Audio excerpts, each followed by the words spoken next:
Hello students, what is going on? मैं Abdullah Momin from KMES English Medium High School and Junior College, and this is your lecture number 6 from the chapter Motion in a Plane from class 11th Physics, and we are going to study about conical pendulum.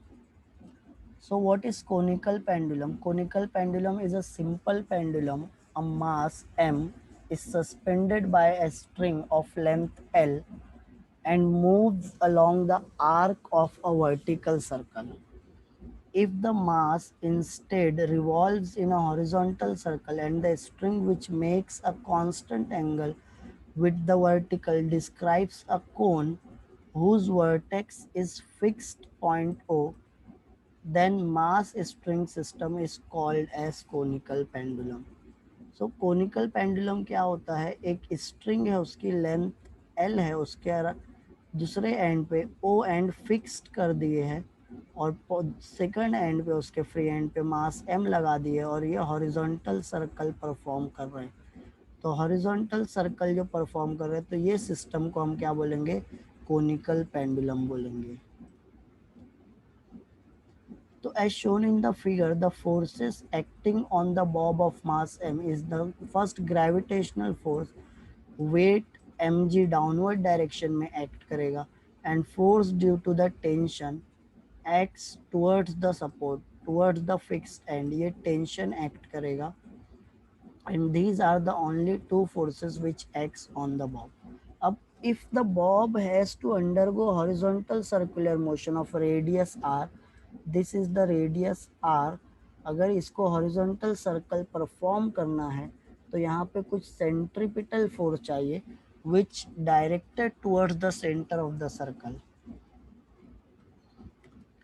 Thus the we resolve tension into its two component. तो ये जो theta है और ये T है, right, this is T, this is theta. तो अब हम इसका अपोजिट वाला क्या ले लेंगे? टी साइन थीटा बन जाएगा और ये जो वर्टिकल कंपोनेंट है ये टी कॉस थीटा बन जाएगा। अब टी कॉस थीटा और एम जी एक दूसरे को बैलेंस कर रहे हैं और टी साइन थीटा इसको क्या प्रोवाइड कर रहा है? सेंट्रीपिटल फोर्स, और सेंट्रीपिटल फोर्स होता है M V square upon R. तो हम क्या लिख सकते हैं कि टी कॉस थीटा और T sine theta is M V square upon R और एम आर ओमेगा स्क्वायर, और T cos theta M G. तो दोनों को डिवाइड कर देते हैं। टी साइन थीटा वाली इक्वेशन जो थी M V square upon R divided by T cos theta is equal to M G. यहाँ पे टी और टी कैंसिल हो जाएगा, sine theta upon cos theta tan theta, M M cancel हो गया, V square upon R G. अब ये are को हम क्या लिख सकते हैं? एल साइन थीटा लिख सकते हैं।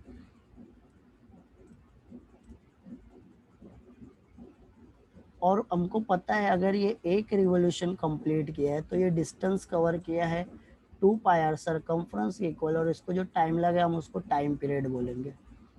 तो अब टेन थीटा की इक्वेशन क्या थी हमारे पास लास्ट स्लाइड में? V square upon R G. तो इसका स्क्वायर कर देंगे, ये v का क्या करेंगे? हम स्क्वायर कर देंगे। तो 2 का स्क्वायर 4, पाई का स्क्वायर पाई स्क्वायर, आर का स्क्वायर आर स्क्वायर, और टी का स्क्वायर टी स्क्वायर, और ये आर जी वैसे ही रहेगा। अब ये एक आर और ये एक आर कैंसिल हो जाएगा,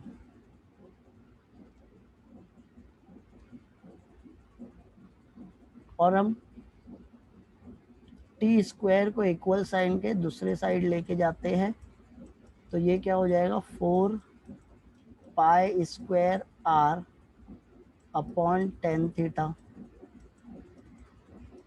अब ये स्क्वायर रूट निकाल लोगे आप, तो जब स्क्वायर रूट निकाल लोगे तो ये पूरा टर्म रूट में आ जाएगा और 4 पाई स्क्वायर बाहर आके 2 पाई हो जाएगा आर अपॉन टेन थीटा। अब ये आर किसके इक्वल है? एल साइन थीटा के इक्वल है।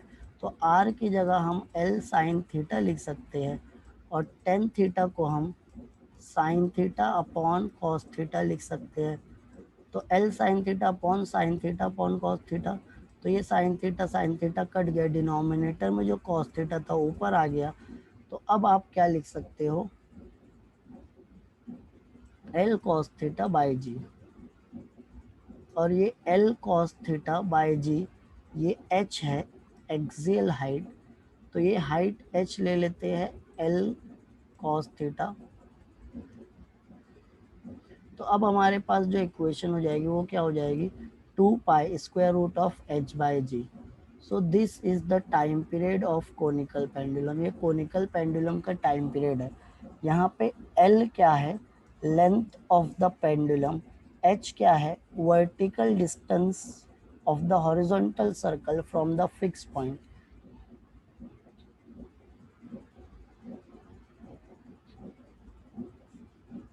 तो thank you student, thank you very much.